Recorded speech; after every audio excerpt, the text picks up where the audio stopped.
ఇక నాతో కాదు మా అన్నతో మాట్లాడు. అన్నా ఏమైందిరా శల్య? ఏమైంది బావా? రోజు బయట ఆవారా తిరుగుతున్నాడు, పైసలు దుబారా ఖర్చు పెడుతున్నాడు. మరి ఏ దోస్తుకు పెడుతుండో ఏమో, అడిగితే మాత్రం లొల్లి పెట్టుకుంటుండు. ఏంది బావా, పైసలు దుబారా ఖర్చు పెట్టుకుంటే రేపటి నాటికి ఏమన్నా అయితే ఎవ్వరు కూడా కారు. పైసలు వెనకేసి ఏం చేయాలి? రేపన్నాడు నేను పైకి పోతే పైసలు నేను ఎంత వస్తాయా? అందుకే ఉన్న రోజులు తాగాలి, తినాలి, ఏం చేయాలి? పైసలు ఎంత వస్తాయా అంటావు? రేపటి నాటికి మన పిల్లకి పెద్ద పెద్ద చదువులు చదివియాలి కదా. రేపన్నాడు పిల్లకి పెళ్లి చేస్తే అత్తోళ్ళింటికి పోతుంది. పిల్లకి పెద్ద చదువులు ఎందుకు? రేపన్నాడు పిల్లకి జాబ్ వస్తే అత్తోళ్ళకి పెడుతుంది, మనకేమైనా పెడుతుందా? అదే పైసలు పెట్టి కొడుకు పెద్ద పెద్ద చదువులు చదివిస్తే రేపన్నాడు వానికి జాబ్ వస్తే మనల్ని చూస్తాడు.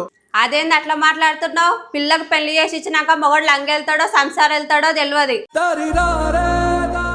అత్త మామ మొగడి ముందు పిల్ల తలెత్తుకొని తిరగాలంటే పిల్ల కాళ్ళ మీద పిల్ల నిలబడాలి. పిల్లగాడు పెడతాడా అని అంటున్నావు. ఇప్పుడున్న సమాజంలో పెళ్ళైనాక తల్లిదండ్రులను ఏ పిల్లగాడు చూసుకుంటుంది చెప్పు?